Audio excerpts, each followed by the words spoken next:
What if you were so powerful that nothing in the world could challenge you? No fear, no struggle, no thrill. That's not a blessing. That's boredom incarnate. This is the story of Saitama, the world's strongest hero, and perhaps its most broken one. 3 years of intense training, 100 push-ups, 100 sit-ups, 100 squats, and a 10-kilometer run. Every day, no breaks, no mercy. That's all it took.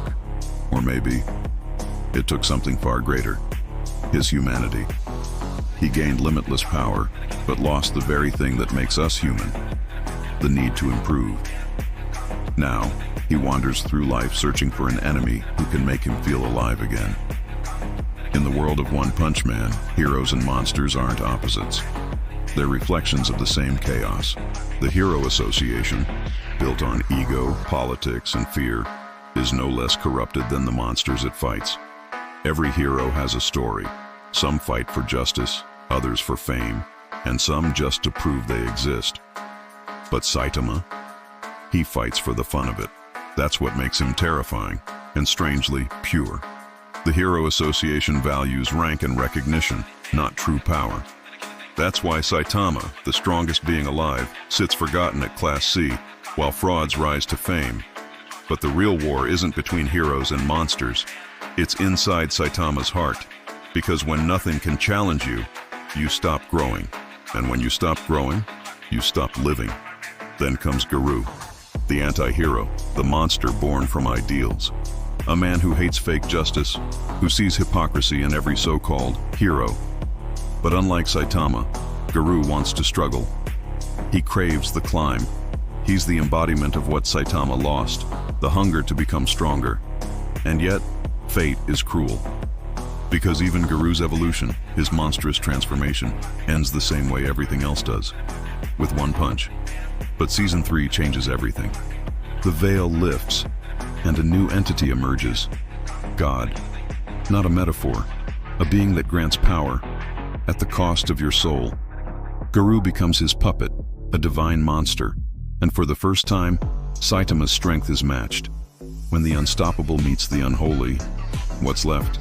Not victory, not defeat, just chaos. The fight between Garou and Saitama isn't about who's stronger. It's about why we fight. Saitama punches through time, reality, and fate itself. Garou sees it, the loneliness behind that power. He realizes being a monster isn't the opposite of being human. It's the inevitable result of wanting too much power. In the end, Saitama wins, but loses something greater, the chance to ever feel purpose again. One Punch Man hides a paradox. Saitama's curse isn't his power, it's his emptiness. Garou's curse isn't his weakness, it's his obsession. And humanity's curse? We can't stop chasing more, even when it destroys us. Maybe that's why Saitama's face is so blank. It's not apathy, it's pain, buried beneath absurd comedy. Every character is a mirror. Genos, a soul seeking purpose through his master. Fubuki and Tatsumaki, the ego and inferiority that come with power. Moomin Rider, the symbol of pure courage without strength. King, the lie that becomes legend. Each one asks the same question. If power defines a hero, what defines a good hero? But something darker is brewing. The God entity isn't done. The monsters are evolving. Humanity is fracturing. And even Saitama, the unshakable, the absolute, may face what he's been running from: emotion.